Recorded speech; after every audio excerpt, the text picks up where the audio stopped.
Warning: what I'm about to share with you could be the difference between watching your memories fade like old photographs left in the sun or keeping your mind sharp and clear for decades to come. Dorothy, a 72-year-old retired librarian from Wisconsin, sat across from me with tears streaming down her face and said, "Dr. Harrison, I forgot my own granddaughter's name yesterday. My granddaughter, the little girl I helped raise." And I just stood there staring at her like a stranger. That moment, that confession, changed everything I thought I knew about memory loss. Let me tell you about Dorothy. She spent 43 years surrounded by books, organizing thousands of titles in her head, remembering which patron preferred mysteries and which one loved biographies. Her mind was a filing cabinet with perfect labels, every drawer sliding open exactly when she needed it. She raised 3 children, helped with homework every night, remembered every birthday, every anniversary, every school play. And then, slowly, like fog rolling in over a lake, things started to disappear. First it was small things, where she put her reading glasses, whether she had already called her sister that week. Then bigger things, appointments with her doctor, the names of neighbors she had known for 20 years. And then that terrible afternoon, her own granddaughter's name. Her daughter brought her to see me after that incident. Dorothy sat in my office, hands trembling, and asked me a question I have heard hundreds of times. "Doctor, is this just normal aging? Is there nothing I can do? Am I going to end up like my mother, who spent her last years not recognizing any of us?" I took Dorothy's hands in mine and told her something that surprised her. "What if I told you that your brain is not broken? What if I told you that your brain is starving, that it has been crying out for help for years, and nobody taught you how to listen?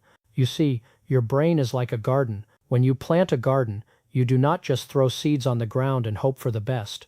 You prepare the soil, you water it, you give it sunlight and nutrients, and if you neglect that garden, if you stop watering it, if you let weeds take over and the soil dry out, the plants wither. They do not die all at once. First the leaves turn yellow at the edges, then they droop, then, one by one, they fade away. That is exactly what happens to your brain when you do not give it what it needs. For decades we have been told that memory loss is inevitable, that once you pass 60, your brain starts its slow decline, and there is nothing you can do but watch it happen. But what I discovered, what Japanese physicians have been quietly documenting for years, completely contradicts this hopeless message. Your brain can rebuild itself. Your brain can create new connections, new pathways, new memories at any age, but only if you give it the right fuel. Think of it this way. Imagine you have a car that has been running on the wrong type of gasoline for years. The engine sputters, it stalls at traffic lights, it does not accelerate like it used to. You might think the engine is dying, but what if the only problem was the fuel? What if you simply needed to put the right gasoline in the tank? Robert, a 68-year-old retired firefighter from Ohio, came to me absolutely convinced his brain was finished. He told me, "Doctor, I spent 30 years running into burning buildings. I could remember every exit, every floor plan, every face of every person I ever rescued. Now I cannot remember if I took my pills this morning. I feel like my mind is full of smoke and I cannot find my way out." Robert's wife Helen sat next to him, holding his hand. She told me, with tears in her eyes, that he had gotten lost driving home from the grocery store last month, a grocery store he had been going to for 15 years. She found him parked on the side of the road, confused, scared, not sure which way to turn. The man who never got lost in a burning building could not find his way home. What I told Robert and Helen that day is what I want to tell you right now. Your brain is not dying, your brain is drowning. It is drowning in inflammation, in oxidation, in cellular garbage that has been piling up for years because nobody taught you how to clean it out. And the solution, the key to unlocking your memory again, is not a pharmaceutical miracle. It is not some expensive treatment only available to the wealthy. It is sitting right there in your kitchen, waiting to be used. Let me explain what is really happening inside your head. Picture your brain as a city, a beautiful, complex city with billions of inhabitants. These inhabitants are your brain cells, and they communicate with each other through an intricate network of roads and highways. When you form a memory, it is like building a new road connecting 2 neighborhoods. When you recall that memory, you travel down that road again. But here is the problem.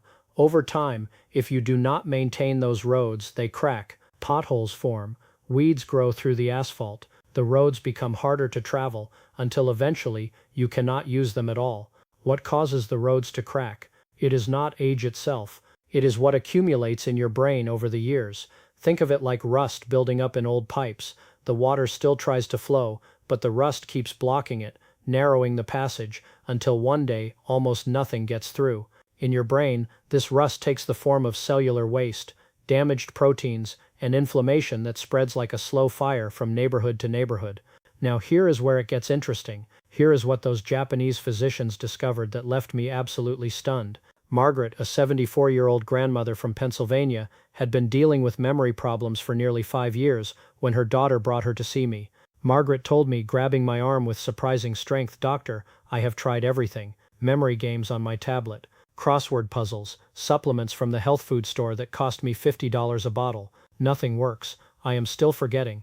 I am still losing pieces of myself every single day." Margaret's daughter, Susan, was exhausted. She had been driving her mother to appointments, calling every evening to make sure she had eaten dinner and taken her medications, watching the woman who raised her slowly fade like a photograph left in sunlight. Susan asked me, with desperation in her voice, "Is there anything we have not tried?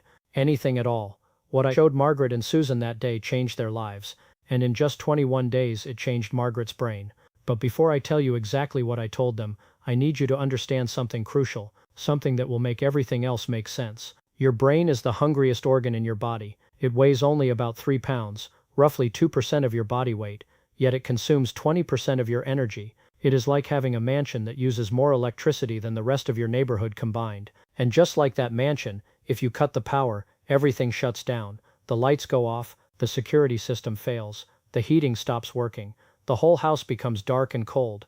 Most people over 60 are unknowingly cutting the power to their brain every single day, not intentionally. Nobody wakes up and decides to starve their brain, but the way we have been taught to eat, the foods that line our grocery store shelves, the meals that seem convenient and harmless, they are slowly dimming the lights in your mind. Imagine trying to run a hospital on birthday candles instead of proper electricity. That is what most people are doing to their brains. They are providing just enough energy to keep the bare minimum functioning, but not enough to maintain all the complex systems that create memory, that allow for clear thinking, that keep the whole operation running smoothly. Here is what happened to Charles. Charles was a 69-year-old retired accountant from Florida who had spent his entire career working with numbers. His mind was a calculator. He could add columns of figures in his head faster than most people could type them into a machine. But when he came to see me, he was struggling to balance his own checkbook. He told me with shame heavy in his voice, "Doctor, I spent 40 years making sure other people's numbers added up perfectly. Now I look at my own bank statement and the numbers swim around like fish in a bowl. I cannot catch them anymore." Charles had tried medication. His previous doctor had prescribed something that was supposed to help, but all it did was make him feel foggy and tired. He felt like he was wearing a wet blanket over his brain. The memories were still disappearing, only now he was too exhausted to even care. What Charles needed was not another pill. What Charles needed was to understand that his brain was a furnace that had been given the wrong kind of wood to burn. You cannot expect a furnace to heat your house properly if you are feeding it wet, rotten logs. It will smoke, it will sputter, it might produce a little warmth, but nothing like what it is capable of. Charles's brain was smoking and sputtering because nobody had ever taught him what fuel it actually needed. Now, I am going to tell you something that most doctors never explain. Your brain cleans itself. Not during the day when you are busy thinking and working and remembering. It cleans itself at night when you sleep. Think of it like an office building after hours.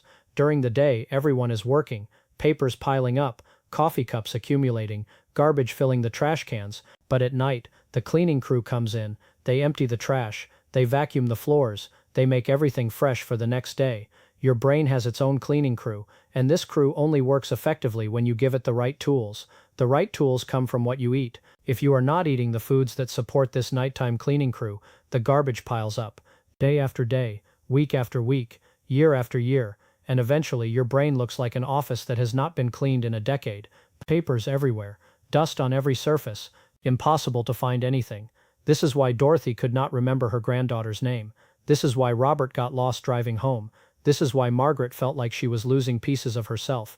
This is why Charles could not catch the numbers anymore. Their brains were full of garbage that nobody had ever taught them how to clean out. But here is the beautiful truth. Here is what those Japanese physicians discovered that gives me hope for every single person struggling with memory loss. The cleaning crew can start working again. The garbage can be cleared. The roads can be repaired. The garden can bloom once more. In just 14 to 21 days, you can begin to feel the difference. What Dorothy discovered, what I am about to share with you, is a way of eating that the Japanese have practiced for generations. It is not a diet in the way you might think of diets. It is not about counting calories or restricting yourself. It is about flooding your brain with the exact nutrients it has been starving for.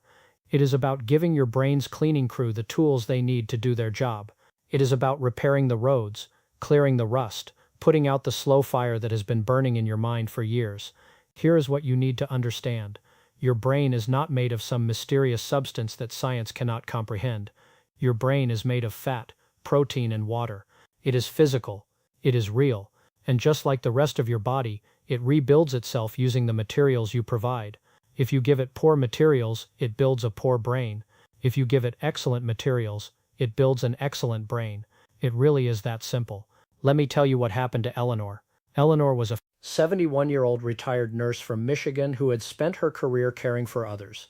She knew medicine, she knew how the body worked, but when her own memory started failing, she felt helpless.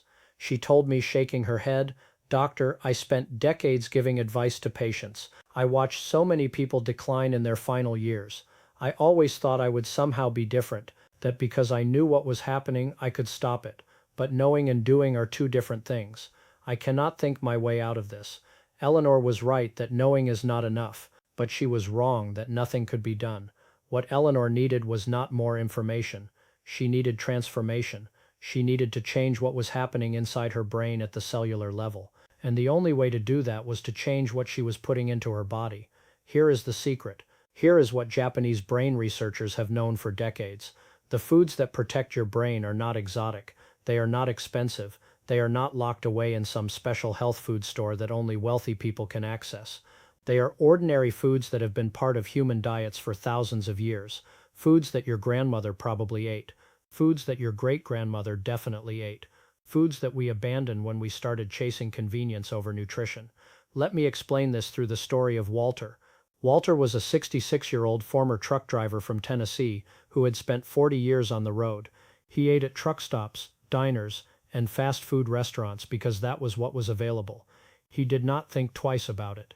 Food was fuel, and cheap fuel was good enough. But now, retired and struggling to remember conversations he had just yesterday, Walter was paying the price. Walter told me with frustration thick in his voice, "Doctor, I treated my truck better than I treated myself. I would never put bad diesel in my engine because I knew it would destroy the motor. But I put garbage into my own body for 40 years and never thought twice. Why did nobody tell me this mattered?" Walter asked the question that I hear from almost every patient. Why did nobody tell me? The truth is, the information has always been there, but it has been buried under mountains of marketing, conflicting advice, and simple misinformation. We have been told that memory loss is genetic, that it is inevitable, that the best we can do is manage it. But that is like saying a garden will always die, and the best we can do is watch it wither. Here is what I told Dorothy, Robert, Margaret, Charles, Eleanor, and Walter. Here is what changed their lives. Your brain needs specific things to function properly, to clean itself, to build new connections, to maintain the roads that carry your memories. These things come from food, not from pills, not from supplements, from real whole food that humans have been eating for thousands of years. Think of your brain as a house that needs constant repair. Every day, tiny damages occur. Shingles on the roof wear down, paint peels off the walls, floorboards loosen. In a well-maintained house, these small damages get fixed before they become big problems. But if you do not have the right repair materials, the small damages accumulate. The roof starts leaking, the walls start crumbling, the floors become unsafe. Eventually, the house becomes unlivable. The repair materials your brain needs come from food. Certain fats that make up the very structure of your brain cells, certain compounds that protect those cells from damage, certain nutrients that keep the communication lines clear and functioning. When you eat these foods consistently, you are giving your brain everything it needs to repair itself, to clean itself, to function the way it did when you were younger. The Japanese call this way of eating brain-healthy eating, and they have been practicing it for generations. In regions of Japan where this traditional diet is still followed, rates of memory problems are remarkably lower than in Western countries. These are not people with special genetics. These are not people taking expensive medications. These are ordinary people eating ordinary foods that happen to be exactly what the brain needs. Let me tell you what happened to Dorothy after she started eating this way. Within 14 days, she called her daughter and said, "I remembered something today. I remembered where I put my glasses without even looking. They were exactly where I left them, and I knew it without searching." That might sound small to you, but for Dorothy, it was enormous. It was the first sign that the fog was lifting.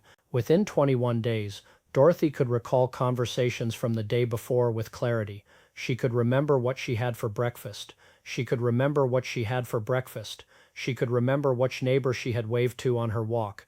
And one afternoon, 3 weeks after she changed her eating, her granddaughter came to visit. Dorothy looked at that beautiful little girl, and without hesitation, without searching through the fog, she said her name. She said it clearly and confidently, like she had never forgotten it at all. Dorothy called me that evening, crying. She said, "Doctor, I said her name. I looked at her face and her name was just there, waiting for me. It was like someone had cleared a path through the forest, and I could finally see where I was going. This is what is possible. This is what I have seen happen over and over again. Not miracles, not magic, just brains that finally received what they needed to repair themselves." Here is what happened to Robert, the retired firefighter who got lost driving home. 3 weeks after changing his eating, he drove to the grocery store, alone. He drove there, bought what he needed, and drove home without a single moment of confusion. His wife Helen watched him pull into the driveway and burst into tears. She told me later, "Doctor, he came home smiling, smiling like he used to smile when he came home from saving someone's life. I got my husband back. Robert is still eating this way. He told me recently that he feels sharper now than he did 5 years ago, that the smoke that filled his mind has cleared, that he can see every exit, every pathway, just like he could when he was running into burning buildings." Margaret, who had tried everything from memory games to expensive supplements, experienced something remarkable. Her daughter Susan called me after 3 weeks with disbelief in her voice. She said, "My mother called me yesterday and asked about a conversation we had last week, a specific conversation with specific details. She has not done that in years. I thought the woman I knew was gone, but she is coming back. She is actually coming back." Charles, the retired accountant who could not catch the numbers anymore, started balancing his checkbook again within a month. He told me, grinning like a man who had discovered buried treasure, "Doctor, the numbers do not swim anymore. They stay still. I can add them up. I can see them clearly. It is like putting on glasses for the first time." Eleanor, the retired nurse who felt helpless despite knowing so much, began recommending this approach to everyone she knew. She told me, "I spent my career giving people pills and watching them decline anyway. Now I am telling them about food and watching them improve. This is what medicine should have been all along." And Walter, the former truck driver who treated his truck better than himself, lost 20 pounds without trying, simply because the foods he was eating now were so much better for his body. But more importantly, he started remembering. He started retaining conversations. He started feeling like himself again. He told me, "Doctor, I finally put the right fuel in my tank, and my engine is running better than it has in 20 years. This is what is possible for you. This is what your brain is capable of when you give it what it needs. Here is what I want you to understand. Your brain is not failing you. You have been failing your brain. Not on purpose, not through negligence, simply because nobody ever taught you what it needs. But now you know. Now you understand that your brain is a garden that needs tending, a house that needs repair materials, a car that needs the right fuel, a furnace that needs proper wood, an office that needs its cleaning crew equipped with the right tools. The path forward is clear, the foods that support your brain, the nutrients that allow it to repair and clean itself, the compounds that protect your memories and keep your thinking sharp. They are available, they are accessible, they are waiting for you at your local grocery store. You do not have to become a different person. You do not have to adopt some extreme lifestyle that feels foreign and difficult. You simply have to start giving your brain what it has been asking for. You simply have to start treating yourself at least as well as you would treat a beloved garden, a cherished house, a treasured car. Dorothy walks to the library every week now. She volunteers there, helping other seniors find books. She remembers their names. She remembers their preferences. She remembers which one likes mysteries and which one prefers biographies. She is 84 years old, and her mind is clearer than it was at 72. Robert still drives wherever he wants to go. He never gets lost anymore. He takes his grandchildren on adventures and tells them stories about his firefighting days, stories full of details he thought he had lost forever. Margaret hosts family dinners now. She remembers every birthday, every anniversary, every preference of every grandchild. Her daughter Susan no longer calls every evening to check if she ate. Instead, she calls because she wants to talk, because her mother is interesting again, because there is someone home inside that mind. Charles helps his neighbors with their taxes during filing season, free of charge, because he can, because the numbers stay still now, because his gift came back. Eleanor teaches a class at her local senior center about brain-healthy eating. She tells everyone the same thing I am telling you. Your brain is not broken. It is hungry. Feed it. Walter drives his wife to the grocery store now, instead of the other way around. He remembers where everything is. He remembers what they need. He remembers the conversations they had that morning over breakfast. This can be your story. This can be your transformation.